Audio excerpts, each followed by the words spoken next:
ಜಿಲ್ಲೆಯ ಅನುದಾನ ರಹಿತ ಅಥವಾ ಅನುದಾನಿತ ಶಾಲೆಗಳಲ್ಲಿ ಮಕ್ಕಳ ಪ್ರವೇಶಕ್ಕೆ ಯಾವುದೇ ರೀತಿಯ ಡೊನೇಷನ್ ಪಡೆಯುವಂತಿಲ್ಲ. ಒಂದು ವೇಳೆ ಕಾನೂನು ಬಾಹಿರವಾಗಿ ಡೊನೇಷನ್ ಪಡೆಯುವುದು ಕಂಡುಬಂದರೆ ಅಂತಹ ಶಾಲೆಗಳ ವಿರುದ್ಧ ಕಠಿಣ ಕ್ರಮವನ್ನು ತೆಗೆದುಕೊಳ್ಳಲಾಗುವುದು ಎಂದು ಜಿಲ್ಲಾಧಿಕಾರಿ ನಿತೇಶ್ ಪಾಟೀಲ್ ಎಚ್ಚರಿಕೆ ನೀಡಿದ್ದಾರೆ.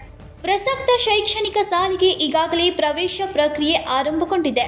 ಹಲವು ಶಾಲೆಗಳಲ್ಲಿ ಡೊನೇಷನ್ ಪಡೆಯಲಾಗ್ತಾ ಇದೆ ಎಂದು ಸಾರ್ವಜನಿಕರಿಂದ ದೂರುಗಳು ಬರ್ತಾ ಇವೆ. ನಿಯಮಾನುಸಾರ ಸರ್ಕಾರವು ನಿಗದಿಪಡಿಸಿದ ಶುಲ್ಕವನ್ನು ಮಾತ್ರ ತೆಗೆದುಕೊಂಡು ಪ್ರವೇಶವನ್ನು ಕಲ್ಪಿಸಬೇಕು. ಒಂದು ವೇಳೆ ಕಾನೂನು ಬಾಹಿರವಾಗಿ ಡೊನೇಷನ್ ಪಡೆದರೆ ಆರ್ಟಿಇ ಕಾಯ್ದೆ ಪ್ರಕಾರ ಅಂತಹ ಶಾಲೆಗಳ ನೋಂದಣಿಯನ್ನು ರದ್ದುಪಡಿಸಲು ಕ್ರಮ ತೆಗೆದುಕೊಳ್ಳಲಾಗುವುದು ಎಂದು ಜಿಲ್ಲಾಧಿಕಾರಿ ತಿಳಿಸಿದ್ದಾರೆ. Rajashekhar Hiremath, Kannadamma news network, Belagavi.